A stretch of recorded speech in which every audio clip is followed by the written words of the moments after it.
Okay, so I'm going to tell you about a theorem that I thought of. It has to do with your existence, metaphysics, and also it has a weird application for the Fermi Paradox, believe it or not. So here we go.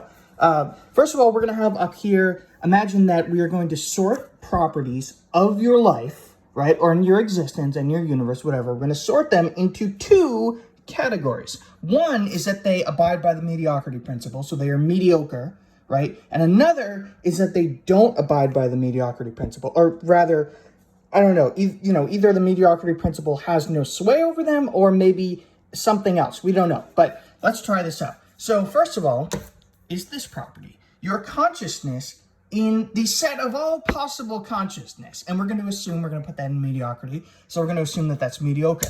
Next up, how about this one right here, which is that we're going to look at the mediocre consciousness, and we're going to ask if that is mediocre in all of the mediocre consciousness in the universe. So if you can, you imagine you compose the universe of every consciousness that is mediocre, and then you look at that whole thing, and then we suppose that a random mediocre consciousness will be mediocre in all of the ones in the universe. And for the record, by the way, we are assuming the weight of mediocrity here, and this is that is your probability of being in that consciousness. So it's kind of heavily quantum physics inspired, but also super intuitive. You suppose you're dropped at random in any single consciousness in the set of all consciousness, and we suppose that the answer that you get to is someone mediocre. And then over here we have this, which is that the mediocre consciousness are mediocre in the universe of mediocre consciousness. So not that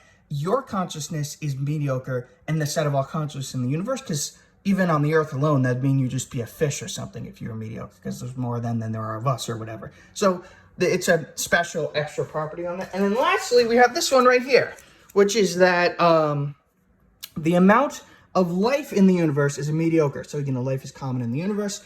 The distribution is mediocre. This is also has to do with the Copernican principle, would imply this. So as such, if this is wrong, it implies that the Copernican principle is not true. Now, here's the idea. This is my theorem, which is that you can't have all three up here at once. That's literally the theorem itself. You have to have at least one down here in not mediocrity principle having to do with. And that's because if you have these two up here, that automatically, logically implies that this one is down here. That itself is what I call my accordance theorem.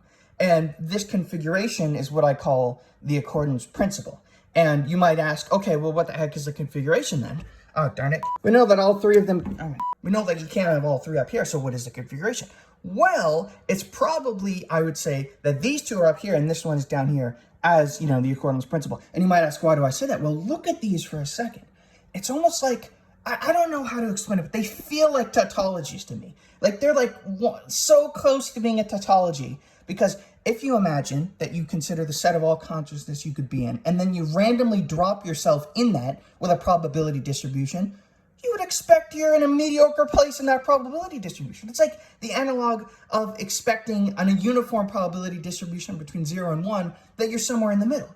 It's like, this is like the mediocrity principle at its heart. It's like it's gotten it all written all over it. It feels like a tautology that this is compatible with the mediocrity principle, right?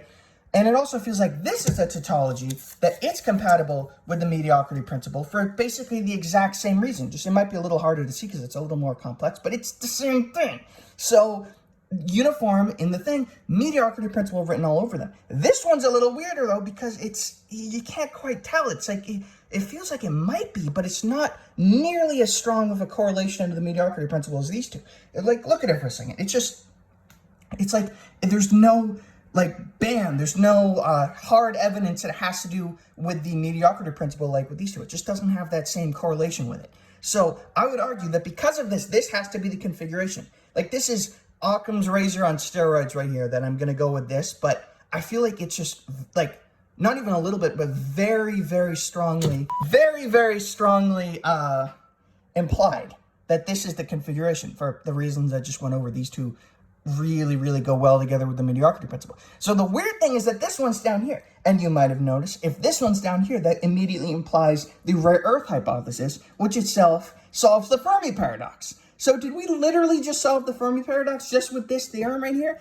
And oh my God, they're falling. I'm trying. I'm sorry, I'm trying. But yeah, so I'm going to show you in the next video when we come back that how I did this theorem derivation.